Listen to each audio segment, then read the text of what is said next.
శ్రీమాత్రే నమః. శ్రీ గురుభ్యో నమః. అందరికీ కూడా విశ్వావసునామ సంవత్సర శుభాకాంక్షలు. విశ్వావసునామ సంవత్సరంలో ద్వాదశ రాశుల వారికి ఎలా ఉంటుంది అనే విషయాన్ని ఇప్పుడు మనం తెలుసుకుందాం. మొట్టమొదలు మేషరాశి. మేషరాశి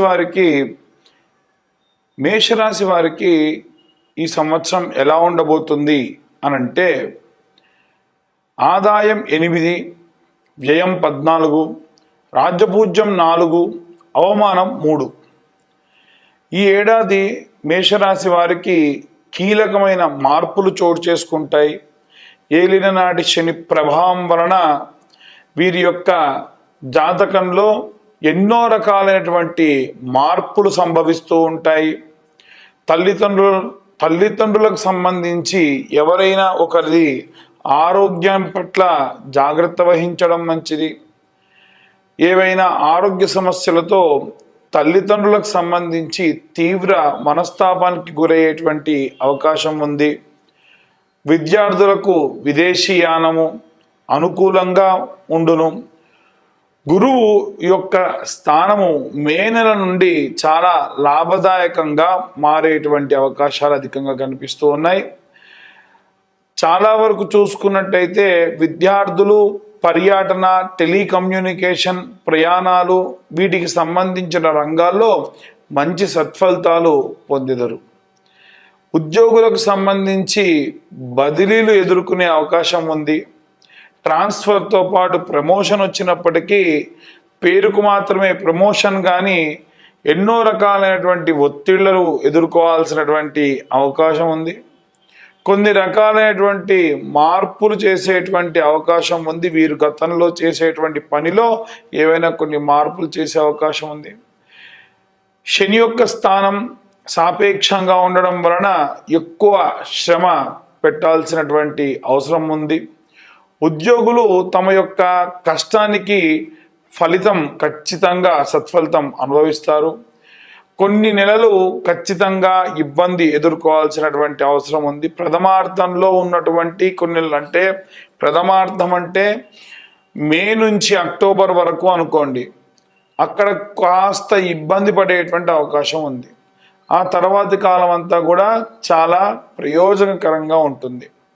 రైతులకి కూడా మంచి దిగుబడి ఉంటుంది, కానీ కొన్ని పనులు సమస్యగా మారుతాయి.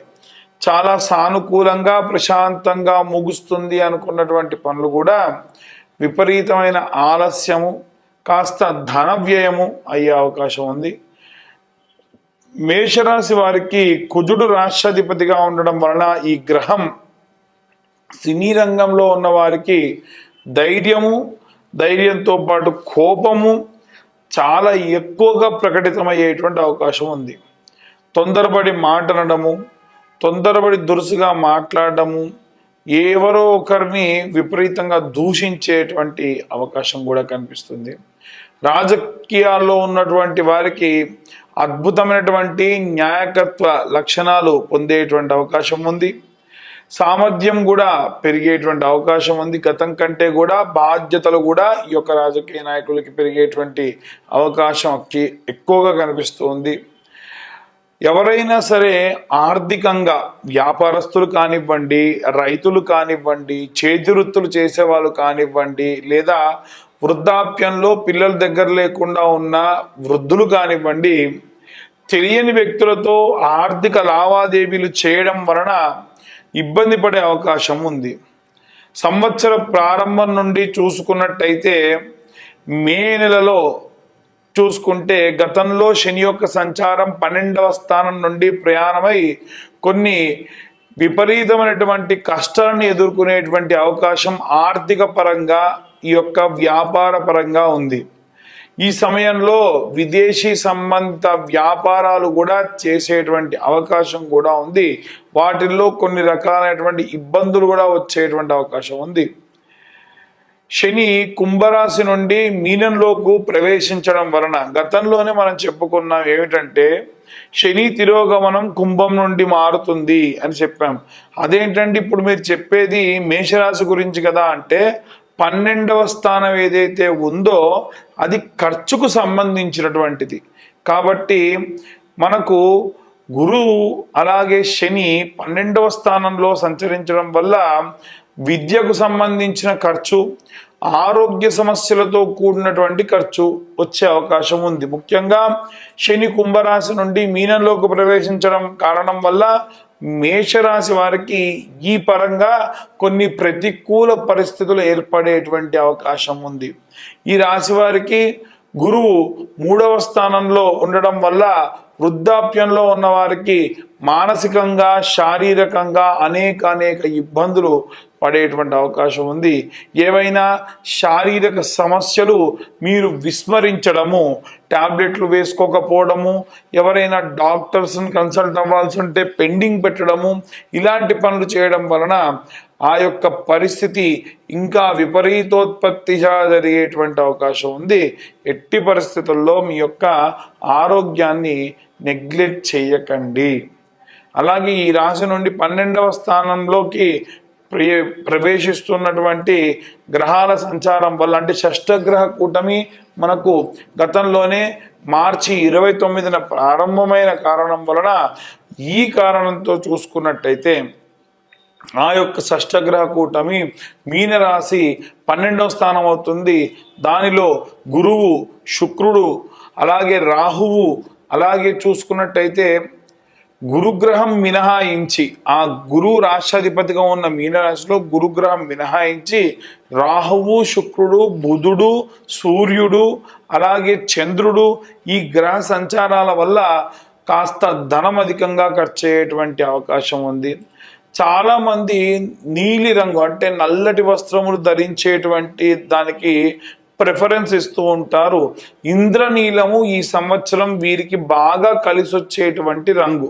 అంటే మనకి నెమలి పింఛంలో ఉండేటువంటి నీలము లేదా మబ్బులు పట్టినప్పుడు వచ్చేటువంటి నీలం వీరికి బాగా కలిసి వచ్చేటువంటి రంగు. వీరు నీలాంజన సమాభాసం రవిపుత్రమిమాగ్రజం ఛాయా మార్తాండ సంభూతం తం నమామి శనేశ్చరం అనేటువంటి మంత్రాన్ని చదవడం మంచిది. అలాగే ఆంజనేయ స్వామి దేవాలయంలో అర్చన, సింధూరార్చన, నాగవల్లి పత్రములతో సంవత్సరంలో మొత్తం 11 సార్లు ఈ యొక్క నేను చెప్పిన పూజలు చేయించుకోవడం మంచిది. అలాగే శని చాలీసా అని ఉంటుంది, ఆ శని చాలీసా చేయించుకోవడం మంచిది. శని త్రయోదశి ఎప్పుడెప్పుడు వస్తుందో అప్పుడు తిల తైల అభిషేకంతో పాటు తిలా హోమం నిర్వహించి చాలా ఉపశమనం పొందేటువంటి అవకాశం ఉంది. చాలామంది అయ్యా మా ఆదాయము వ్యయము, నాకు ఆదాయం 2 ఏంటి, వ్యయం 8 ఏంటి, ఇది ఎక్కడి ఖర్చు అండి అని చాలామంది అడుగుతూ ఉన్నారు. ఆదాయానికి ఖర్చుకి సంబంధం లేదండి. అదేంటి అని అంటే, మీరు సంపాదించేటువంటి సంపాదన 2 రూపాయలు అనుకోండి, మీరు ఆర్గనైజేషన్లో పనిచేస్తూ ఉన్నారు, వాళ్ళు ఏదైనా కరెంటు బిల్లు కట్టమని కానీ ఏదైనా వస్తువు కొనమని కానీ మీకు డబ్బులు ఇచ్చారు. అప్పుడు ఆ డబ్బు ఎవరిదవుతుంది? మీ దగ్గరికి వచ్చినంతసేపు మీది. మీరు ఆ ఖర్చు పెడితే ఆ ఖర్చు ఎవరు పెట్టారు అని అడిగితే ఏం చెప్తారు? మీరే ఖర్చు పెట్టారు. అంటే మీరు మీది కాని సంపాదన ఏదైతే ఉందో అది మీరు ఖర్చు పెడుతున్నారు. కాబట్టి ఖర్చుకి ఆదాయానికి సంబంధం లేదు. ఎవరైనా మిమ్మల్ని దూషించినట్టు మాట్లాడినా, మీ వెనక మాట్లాడినా అది అవమానం కింద తీసుకుంటారు. మన వెనక ఎవరైనా మాట్లాడుతున్నారు అంటే ఒకటే గుర్తుంచుకోండి, మీరు ముందున్నారు, వాళ్ళు మీ వెనకే ఉన్నారు ఇంకా అని ఆలోచించండి. దానివల్ల ప్రశాంతంగా ఉంటారు. Positive thinking, positive way of behaviour మీ యొక్క జీవితంలో గడ్డు కాలంలో చాలా దోహదపడుతుంది. ఇంకొకరికి కూడా మీరు ఇన్స్పిరేషన్గా నిలబడేటువంటి అవకాశం ఉంటుంది. మరొకసారి అందరికీ విశ్వావసునామ సంవత్సర శుభాకాంక్షలు. సర్వే జన సుఖినో భవంతు. ఒక్క నిమిషం అండి, చాలామంది గతంలో మమ్మల్ని కొన్ని రకాలైనటువంటి క్వశ్చన్స్ అడిగారు. జాతకానికి సంబంధించి పేరుతో చెబుతున్నారండి, మీరు కూడా అలా చెప్పొచ్చు కదా అని. ఖచ్చితంగా ఎవరైనా మీ యొక్క పర్సనల్ జాతకం తెలుసుకోవాలి అంటే మీ పేరు, date of birth, time, place ఉంటేనే జాతకం చెప్పించుకోండి. లేదంటే అనవసరంగా నాకే కాదు ఏ పురోహితుడికి ఏ జ్యోతిష్యుడికి ఫోన్ చేసి నా పేరుతో చెప్పు అంటే అందరి పేర్లు ఒకేలా ఉండవు కదా. అందరి పేరుతో ఉన్న వాళ్ళు ఒకే రకమైనటువంటి మనస్తత్వంతో ఒకే రకమైన జీవన శైలితో ఉండరు. కాబట్టి ఇప్పుడు మేము చెప్పేవన్నీ కూడా గోచార రీత్యా చెప్పేటువంటి విషయములు మాత్రమే.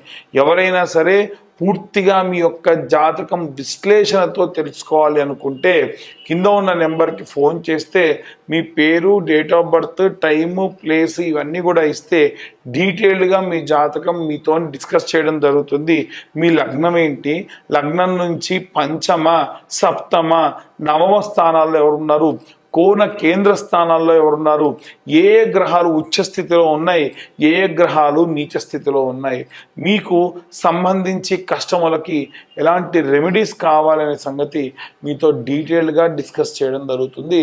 ఈ 2025 సంవత్సరంలో కేవలం 2025 రూపాయలు మాత్రమే తీసుకొని 60 నుండి 70 పేజీల జాతకాన్ని మీకు అందించి మీతో పూర్తిగా దాని గురించి డిస్కస్ చేయడం కూడా జరుగుతుంది. మరొకసారి అందరికీ విశ్వావసునామ సంవత్సర శుభాకాంక్షలు. సర్వే జన సుఖినో భవంతు. స్వస్తి.